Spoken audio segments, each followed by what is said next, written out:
तो I think it's a very welcome step if in letter in spirit, यानी कि जो मैंने तीन चार चीजें आपको बताई हैं, जहां मुझे अभी तक फाइन प्रिंट पढ़ने को नहीं मिला है, और किसी और को पता हो तो वो बताए, क्योंकि हम्म। मेरे दो तीन सवाल हैं। तो ये अगर ये सवाल मेरे वाजिब हैं और इनका जवाब पॉजिटिव है तो बहुत अच्छी डील है। मार्केट भी सेलिब्रेट कर रही है, आपने देखा होगा, मार्केट जी। Is also very excited.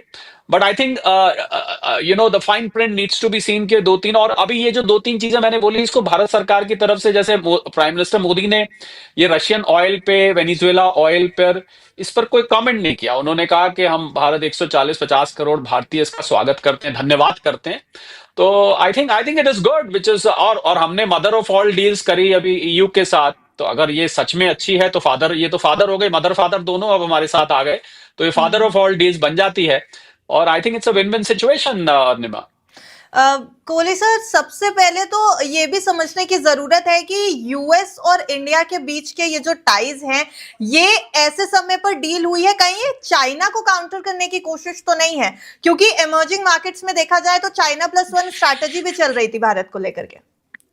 बिल्कुल हो सकता है। चाइना, देखिए, ऐसे तो भारत ईयू की भी जब हुई, वो भी हम्म। चाइना को काउंटर करने की थी, क्योंकि यूरोप के जो 27 देशों के साथ ईयू के साथ डील हुई है, मैं लगभग उन सब देशों में गया हुआ हूं। हम्म। और मैंने वहां शेल्फ में, शॉप्स पर, स्टोर्स पर देखा, ज्यादातर आपको चाइना का माल दिखता है। और ईयू भी डीकपलिंग चाह रहा था, चाइना प्लस वन पॉलिसी चाह रहा था, कुछ फैक्ट्रीज ईयू की कंट्रीज की वहां पर है, वो चाह रहा था इनको हमें दूसरी जगह भी होनी चाहिए, इतनी निर्भरता अच्छी नहीं है, क्योंकि चाइना समय समय पर आर्म ट्विस्टिंग करता रहता है। जी। तो जो भी बड़ी डील किसी भी देश के बीच में होगी, चाइना फैक्टर तो हमेशा ही रहेगा, अनिमा, ये तो, इसमें तो कोई दो राय ही नहीं है। तो मुझे लग रहा है चाइना को भी अब थोड़ा सा बेचैनी होगी कि भाई, उनको लग रहा था कि भारत और अमेरिका के संबंध जो हैं वो अब थोड़े से खटास में हैं, हम्म। ट्रेड की वजह से, और चाइना से तो ट्रेड वॉर यूएस का चल ही रहा है, तो चलिए भारत भी शामिल हो गया। अब ये क्या हुआ अचानक, तो नेचुरली चाइना फैक्टर तो यहाँ काउंट करता है। आपने बिल्कुल ठीक बात करी है, दुखती हुई रग पे आपने हाथ रखा है, चाइना की मैं कहूंगा, हमारी नहीं। तो इसलिए इसलिए देखते हैं, जियो पोलिटिकल सिचुएशन, जियो इकोनॉमिक सिचुएशन, अरुणिमा, पूरे विश्व में एक नया मोड़ ले रही है, नया ग्लोबल ऑर्डर निकल के आ रहा है, नई नई इक्वेशंस बन रही हैं।